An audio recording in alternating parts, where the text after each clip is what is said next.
Tem uma história que, assim, eu não posso afirmar que seja chupacabra. Tá. É uma história pré-chupacabra. Quase chupacabra. Porque não é da década de 90. É de muito antigamente. É tipo, sei lá, 60, 70. Mas tem um lugar lá, em Mirassolândia, né? Não, era bem zona rural ainda, cheio de fazenda, Mirassolândia é o quê? Minas? Não, Acho que é interior de São Paulo ainda, não tenho interior? certeza. É. porque Varginha é aqui. Minas, né? E talvez a divisa de São sei. Paulo. Pede pro seu assistente procurar. Mirassolândia. Mas deve ser. Mas a gente sabe que é interior. É interior.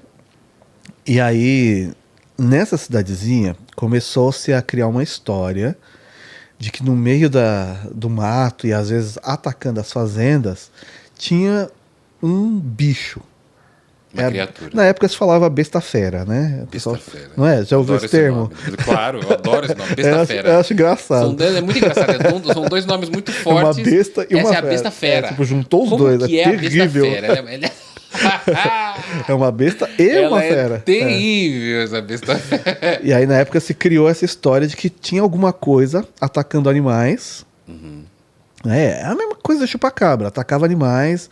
No dia seguinte as pessoas fazendeiras achavam bicho morto, não conseguia achar, porque quem mora em fazenda, galera, se a raposa vai lá e mata a galinha, ele sabe que foi uma raposa. Sim. Só pelas marcas que ficou ali e tal. Como o animal fica. Né? Tem lugar que tem ainda, sei lá, puma, por exemplo, né? Esses felinos. Onça. Onça, felinos maiores, né? Que às vezes ataca e tal. A pessoa sabe o que foi, só pelo jeito que atacou, as marcas que ficou. Mas essa criatura em si, ninguém identificava.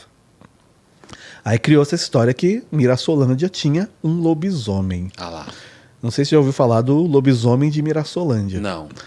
Era essa criatura que algumas pessoas chamavam de besta-fera, mas o mais popularmente ficou como lobisomem de Mirassolândia. Porque até então, né, muito antigamente, você conhecia o quê? Vampiro, lobisomem, era o que você tinha de monstro. Era Ninguém falava de ET. Ali, um saci, um ET. Era folclore, né? Então. E aí criou essa história até que um dos moradores das fazendas ali e tal, né? Porque a pessoa cansa, você vê seu gado sendo morto, Sim. sua galinha e tal. É a sobrevivência dele, né? É o que ele mantém ali de dinheiro, né? E aí a pessoa cansou dessa história e falou, eu vou caçar. Eu vou caçar esse bicho e aí vou trazer ele para vocês verem o que era que estava atacando todo mundo aqui. Na época, essa pessoa entrou no meio do mato, se não me engano era um vaqueiro mesmo. Engraçadamente, a pessoa se denominava Valente. Tipo, eu sou Valente. O nome da pessoa, nas matérias que se conta sobre isso, é chamado de Valente. Valente o seu Valente. Foi lá, o seu Valente. Eu não sei nem se é o nome dele de real. Mas aí ele passou várias noites assim no meio do matagal mesmo, acampava para tentar caçar esse bicho e tal, e nada. Reza a lenda, né? Não sei se é lenda ou se é caso real, mas saiu no jornal. Então, não sei até que ponto o jornal ia inventar uma coisa assim. Esse cara, ele conseguiu ver esse bicho de perto. O lobisomem no meio da noite, ele falou que estava lá acampando. De repente ele começa a ouvir som, sabe? Sei lá, parecia um cachorro rosnando, mas não era um som de cachorro, nem de lobo, coisa que alguém que mora no meio do mato reconhece de longe, né? A pessoa sabe quando que é um cachorro, quando que é um lobo, quando que é um bicho que ela precisa fugir dali, quando que é um bicho que é só você ficar quieto que ela vai embora. Sabe que a besta podia ser a besta-fera. Então. E aí esse som ele falou que era muito estranho, era muito diferente e tal. E ele decidiu investigar porque finalmente, aparentemente, ele tinha conseguido encontrar o lobisomem de Mirassolândia. E aí ele caçou esse bicho no mato até que ele conseguiu ficar frente a frente. Quando ele dá a descrição desse bicho, é a mesma descrição que nessa época, anos 60, 70, vai bater com a mesma descrição da década de 90 do chupacabra. Mas peraí, o de Mirassolândia aconteceu nos anos... Muito antes. Nos anos 60, 70, por aí. Eu não lembro exatamente a década, mas muito antes de se falar do primeiro chupacabra. Nem no Brasil, nem no México. É como se já tivessem visto o chupacabra lá nos anos 70, antes do boom dele nos anos 90. E aí ele dá a mesma descrição e fala que era um bicho, assim, que tinha pelo, mas parecia que o pelo era falhado, sabe? E tinha aquelas corcundas de um bicho muito grande, assim. Que Que podia ser confundido com lobisomem. então, é alguma coisa que andava assim, sabe? Meio com a corcunda, olhos vermelhos e tal, e presas. E falou que esse bicho, às vezes ele andava, mas às vezes ele pulava.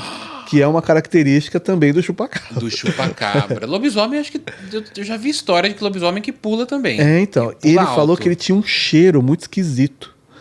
Que era um cheiro meio carniçal, assim, mas é algo que parecia que meio que ardia o olho, alguma coisa assim, Nossa, sabe? assim, é tipo um gambá, porque o cheiro não do gambá sei. é meio que... Essa questão do cheiro, tem uma outra situação também desse mesmo ser, né? Que falam também que às vezes ele era visto no cemitério da cidade. Lobisomem. Nossa, a gente então. sabe saber se tá fera, lobisomem. É uma Tem história muito enigmática. Não é muito enigmática, porque lobisomem falam que ele se transforma no cemitério. Sim, então. Mas aí também, ao mesmo tempo, tinha gente que falava que ele tinha esse cheiro porque ele ficava lá nos túmulos se alimentando Comendo os mortos. dos mortos Papa que estavam. Figo. E aí você fala, como assim, cara? É chupacabra, é o lobisomem ou o Papa Figo? Mas se a gente for ver, né, Milho? A gente não tem uma descrição certinha de cada bicho. Então. E aí falavam que ele tinha esse cheiro por causa disso. Então, e aí teve um momento que esse cara conseguiu fotografar essa criatura Aí eu amo. e mandou essa foto pro jornal de Mirassolândia. Eu amo. E aí o jornal de Mirassolândia fez a matéria Com a dizendo que alguém tinha caçado o lobisomem de Mirassolândia e tinha a imagem. Era o seu Valente. O seu Valente O Seu conseguiu. Valente pegou E a besta saiu um fera. jornal na época, a imagem lá, que pro jornal, como é que era o jornal da época?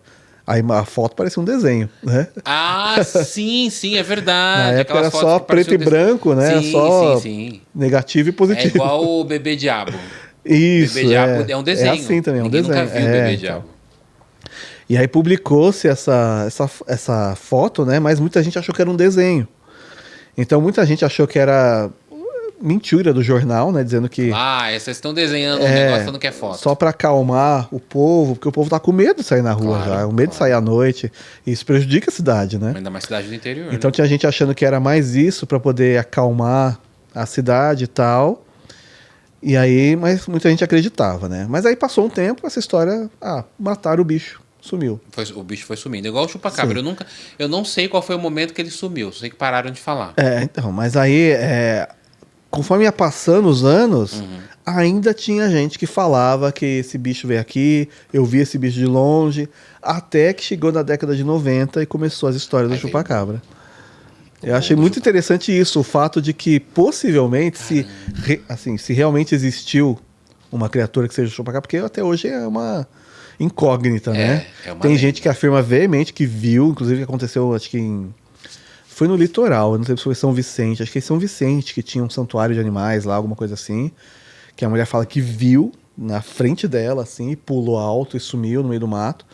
Mas tem gente que só conta a história, mas não dá muito detalhe, né? Que aí você fica, será que não tá inventando? Mas achei interessante, como que muito tempo atrás, alguém já deu a mesma descrição, não como chupacabra, em uma outra região e tal, e o pessoal mais velho afirma que viu, assim como o chupacabra hoje em dia, mas ao mesmo tempo é uma criatura que era tratada como lobisomem, mas que ao mesmo tempo se alimentava dos falecidos dos cadáveres. No cemitério. É algo realmente único. É bem excêntrico. E não se fala muito nessa história. Nossa, é uma história muito interessante, mas não se fala muito, porque se criou um folclore em volta do chupacabra, em volta do ET de Varginha, que é o que eu chamo de os monstros brasileiros. São os monstros brasileiros, são os mais pops. Então. E essa história é interessante, tem bastante detalhe curioso, mas não se fala muito nisso. Inclusive, esse assunto, quando eu falei dele no canal, foi uma sugestão de quem morava na cidade. Mas isso, Milho, eu sempre falo, é o nosso dever como influenciador, a gente buscar e descobrir. Achar a nossa história bizarra. Exatamente, calcar a nossa história, porque a gente tem que contar histórias que não são tão contadas. Sim, eu gosto disso. Eu gosto muito das histórias pop. Tem um ditado que fala que o diabo mora nos detalhes. Mora. Melhor definição. O diabo mora nos detalhes e eu trabalho com ele. Eu tento procurar os detalhes pra ver se eu conto a história do diabo. Tem um diabinho ali. Mas o chupacabra, a gente tava falando do Edson agora há pouco, mas quando o Edson veio, ele falou uma teoria pra mim que eu amei. Ele falou que o chupacabra, ele acontece exatamente logo depois do ET de Varginha. Então. E aí ele fala que o chupacabra ele acredita que o chupacabra é uma retaliação dos próprios ETs, porque foram lá, mataram as criaturas, capturaram, atropelaram, fizeram um auê com os ETs de Varginha. Vou mandar meu pitbull aí pra vocês. Aí eles falaram, vou soltar o pitbull aqui, tipo, os ETs, né? Vou soltar o meu pitbull aqui, que vocês vão ver agora que ele vai matar. Porque o ET de Varginha, ele não mata ninguém. Não, Quer dizer, tem a morte do Marco Elixerese, que é um cara que pega ele. Sim, mas não foi uma coisa intencional. Isso, não foi, né? Provavelmente é algo, sei lá, uma química diferente que é prejudicial, alguma coisa assim, porque a história de ufologia sempre tem isso, né? Sempre tem. Se aproximou, aí nos dias seguintes a pessoa tem uma ardência nos olhos, um problema na garganta, alguma doença que aparece na pessoa, que geralmente quando faz exames as pessoas falam, isso aqui é oriundo de radioatividade, então é alguma coisa nesse sentido. Lá. Aranha que é assim, né, as caranguejeiras, né, porque elas não precisam picar você, mas elas têm um pelo que elas soltam assim, que irrita a pele, né? Pode ser um mecanismo de defesa, né, então não ETs, que seja intencional.